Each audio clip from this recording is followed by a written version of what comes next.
Reverse migration. With Trump's latest tweet and the incident involving the guardsman, we now have a situation where reverse migration may be something where there are actual steps taken in the United States to change the flow. However, based on what is laid out, it looks like the current plan is an absolute disaster as is and needs to be reframed to do it properly if they actually want this thing to succeed. So today, we're going to lay out the plan as it appears right now and the better way to successfully do it that's going to survive legal challenges and be the best framework for actually accomplishing the goal. Of course, I'm Andrew Esquire. Well, the real question is, as of right now,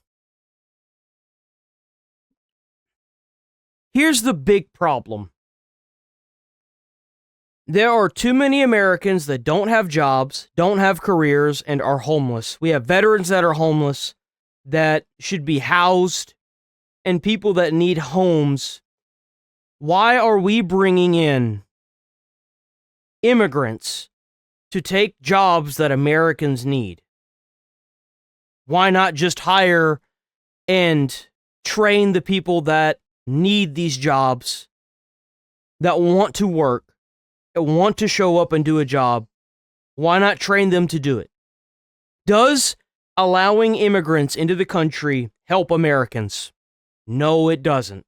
It absolutely doesn't. Not right now, anyway. Maybe 20, 30 years ago, sure. Right now, it doesn't. Not at all. American attorney. And this is Legal Mindset. We teach you to be your own judge. This is a fast facts version, although it will be a longer one because there's a lot of information to download today. And this is a very technical topic because we want to do it right. And I've spent the last couple days, although I've been sick, I've spent the last couple days trying to get some details in this regard. And this is something that highly motivated me to make a video. And as I said, guys, from now on, I'm focusing on topics I'm highly motivated on rather than just, you're here, there, everyday news. So let's get into this. This is the tweet from Donald Trump, which says, even as we progress technologically, immigration policy has eroded those gains and living conditions for many. I will permanently pause migration from all third world countries. And the highlights here are very important to pay attention to allow the U.S. system to recover, terminate all of the millions of Biden illegal emissions, including those signed by Sleepy Joe Biden's auto pen. I'll remove anyone who is not a net asset to the United States or is incapable of also violate statutes like laws. And that's another thing. That's also a reason why. It's like, you're right. And that's one of the points that I usually bring up that I didn't this time, is that they do give these positions to people that they could have over their head. Well, I'll send you back to your country. And with that, they'll pay them less. They'll work them practically to death, and they'll hang over their head. I'll send you back to your country. It's a leg up on people that don't have a choice, and it's disgusting. And if we have corporations doing this, we need to charge these fuckers for trafficking, human trafficking. We do. That's how it's going to stop. Well, immigration from third world countries, which is undefined. Next is termination. It is, and it is all about money. It always was about money. Of millions of Biden-era emissions under the auto pen theory. The next is denaturalization of naturalized citizens who undermine domestic tranquility or are non-compatible with Western civilization. Next, deportation. I agree with that. Why would you bring somebody in from a foreign country that's not willing to learn English, which is the state language, or the country language, the nation's language, English, not willing to assimilate in society, not willing to find a job, and is only going to be here to seek benefits that Americans need and not pay taxes? Why keep them here? They're hurting us. Not a net asset, quote unquote, or public charges. The last is ending federal benefits to all non-citizens. So these are what he wants to do. I'm going to tell you right now, reading through these, it's going to be very difficult to accomplish most of these. Now, there are ways to do it, but it doesn't look like, and I do not trust that Pam Bondi and the brilliant legal minds that have failed in the past are going to do it right. Let's talk about the third world pause. Okay, so for this one, the primary basis for a challenge, and I'm going to go through for all of these for the current plan. I'm going to go through the primary basis for the challenge, the key precedent, and the plaintiffs. And then I'm going to present to you an alternative plan that will really get the job done. So the problem with third world pause is it violates the INA, and this requires country-specific security findings. It also violates the Equal Protection Clause, which is the 15th and 14th Amendments. It also, especially if it's race and religion-based, right? And it's arbitrary under the Administrative Procedure Act, the APA.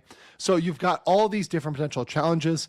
You've already got precedent in Trump versus Hawaii that says, hey, you have authority, but you need evidence-based criteria, right? So just throwing out there third world, that's not evidence-based enough. You need more than that. So Biden era reversals face no blocks, and also, so this is one that I'd be very, it's lawful entries without hearing. So you have to have a hearing. You have to give them some due process. So I think that we shouldn't. We should get rid of that policy. You know why? Because they're not American citizens. And if you're not an American citizen, the Constitution shouldn't apply to you. Period. Sucks to suck. Just because you're born doesn't mean that the Constitution is meant to protect you if you're from a foreign country. You're essentially taking away due process from a massive amount of people. You already have opinions from the DOJ that say auto pen signatures are valid. So the court, auto pen is a loser. Denaturalization for undermining tranquility and non-naturalization cases. The 2020 challenge to expanded denaturalization was sort of violates due process because there's no individual hearing. Once again, that's something you have to have. You can't get around due process. And also, it might trigger the Eighth Amendment of cruel and unusual punishment.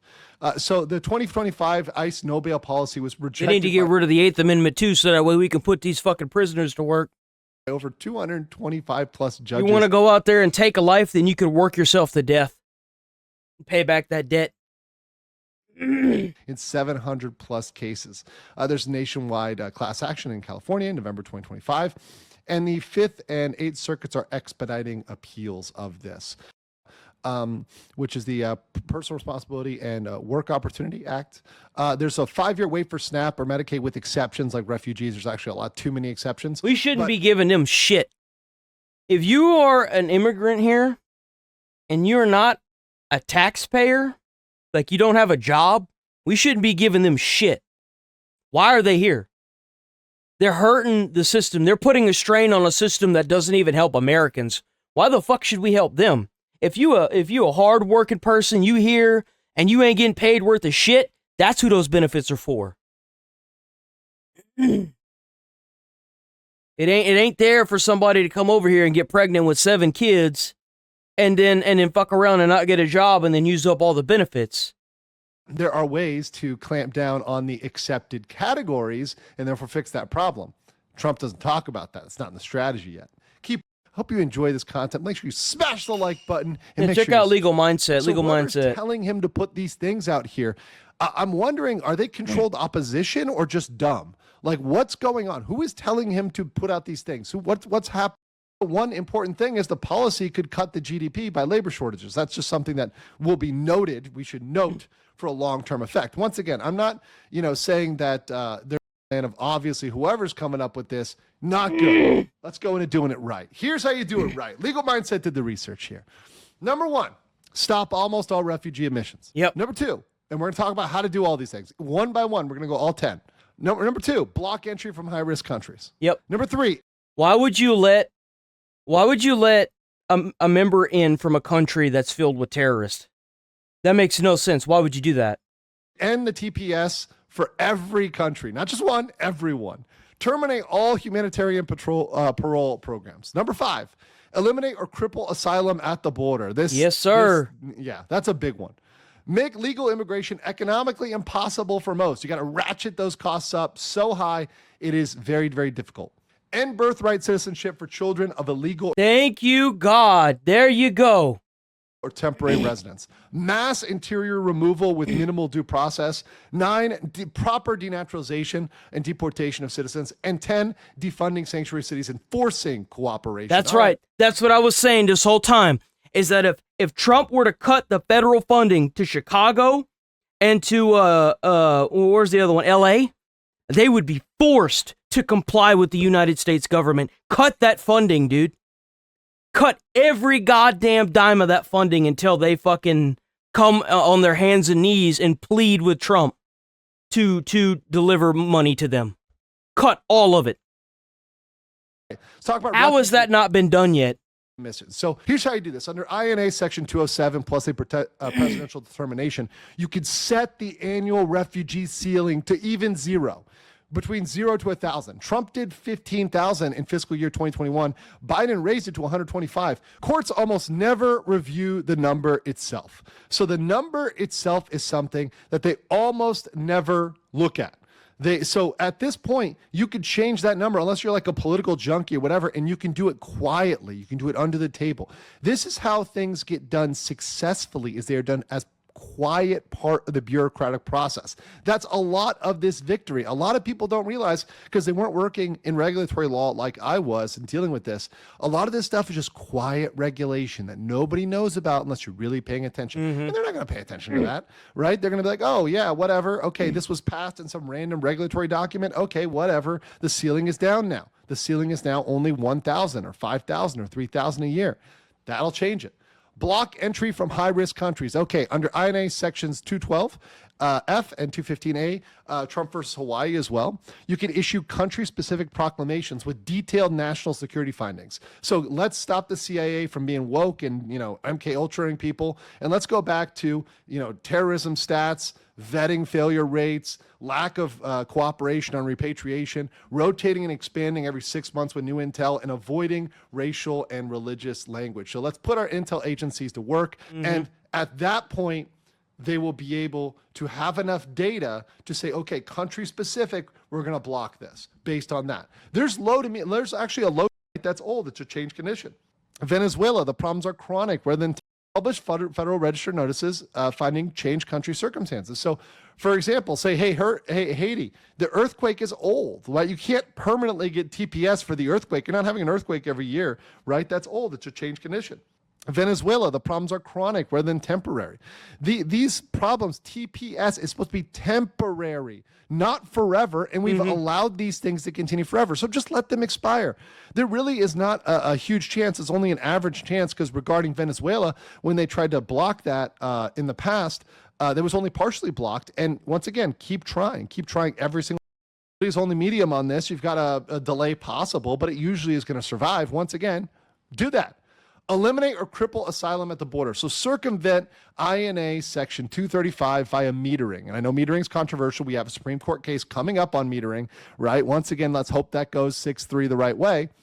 But keep the Remain in Mexico style agreements and safe third country agreements and transit ban. So the reinstatement of the migrant protection protocols, MPP, or new bilateral agreements with Mexico or Guatemala. Okay. Raise fees to the max, extreme vetting, public charge enforcement. So use INA section 212 and existing 2019 public. You're just absolutely burying them in bureaucracy. Make it so difficult for them to get in. And the possibility is almost nothing for them to stop this. What are you going to do? You're going to challenge this? No. This is pretty much going to stop that and clog that up real quick. End birthright citizenship for illegal and temporary residents. Yep. Okay. Use an executive order and a regulation redefining subject to the jurisdiction. So when you do this, this is a massive swing. It's going to cause big chaos. It forces multi-year litigation that keeps the issue alive and deters arrivals. The chance of injunction are very high, but it forces litigation. So what it does is it puts the ball in their court, right? So yes, this is going to be controversial. And yes, you may win, you may lose an injunction, but try again. You get years of this tying things up, and people will be deterred from coming because they're like, well, I don't have the benefit of knowing I'm going to get this. There's no guarantee. It may lose, right? And there's going to be this gray area period where they don't have that. So it's going to tie it up and confuse it for years. Mass interior removal with minimal due process. So reinstate expedited removal nationwide and catch and release. So what you do is, you expand the removal to anyone who's been there over 2 years without inspection. The authority exists since 1996, but it's never been used. They've had the authority to do this, but no president has had the balls to do this. Does Trump have the balls to do this? Let's see. Deny bond to almost everyone. It kind of feels like Trump has his balls being held by somebody else. I mean, think about it. He hasn't even released the documents yet, and it's literally waiting for his signature now. Regulation. There's a medium chance, there's an average chance. Risk level is low if it's tied to a fraud and terrorism. And here's the thing. This is what would have kept the guardsmen alive here. This is the thing that would have fixed the situation with the guardsmen, which ultimately is the failure of the system. Next, defunding sanctuary cities and forcing... Yeah, you realize that the system has failed Americans every time? The system has not helped Americans once since I've been alive. I'll be alive 31 years in January, and I don't think the system has helped out an American once. You can't use housing. You can't use citizen rights to get in front of a line if it's cluttered with immigrants. You got immigrants pouring into the country, taking up all the benefits and SNAP benefits and all these benefits. So, like whenever I was living on my own, trying to afford my own apartment, and working at Sonic whenever I was 19, I got $80 a month in benefits. The fuck was I going to do with $80 a month? And that was it. Like, it's failed every single step of the way. State cooperation. The most defensible tools are 8 USC section 1373 and section 1324 enforcement. I was making like $600 a month like checks, dude. I was like pretty much paying rent the minute I got my second check. I only got paid twice a month. So the minute I got paid again, it was going straight to rent, like all of it. I barely had any money to eat. I didn't even have a car. And grant conditions. I love grants. I used to be a grant writer. Withhold all discretionary DOJ and DHS grants for non-cooperative jurisdictions. Actually do that. This has been upheld by SCOTUS already. So do it. Have the courage to do it. Indict local officials, I underline that, for harboring under section 1324 when there's evidence. When there's evidence they're doing this, indict them. Pam Bondi, get on it. You're not doing it right now. Get on it, Pam. Medium, chance for injunction. But some of this will work, and I especially 11th districts, those are great. Keep the refugee ceiling under 5,000 every year. Next, end every parole program on day one via the Federal Register, not a tweet. Let TPS lapse country by country on statutory 18-month clock instead of a big announcement. Next, raise every possible fee to the statutory maximum or above. Next, reimpose the 2019 public charge rule exactly as written. And then expand the expedited removal nationwide via DHS memo. If you do these things, the realistic outcome is we can get down, theoretically, to 0 refugees. You could make that number 0. Asylum seekers, you could make them under 5,000 a year. That's great. Possible. Family and diversity grants, they still exist, but make it a 5 to 15-year processing time with higher fees and wage requirements. Temporary worker visas, H-1B, H-2A, you can exist, but higher fees and wage requirements. Once again, make them work for it. You could also make them for H-1B, make them show up in America.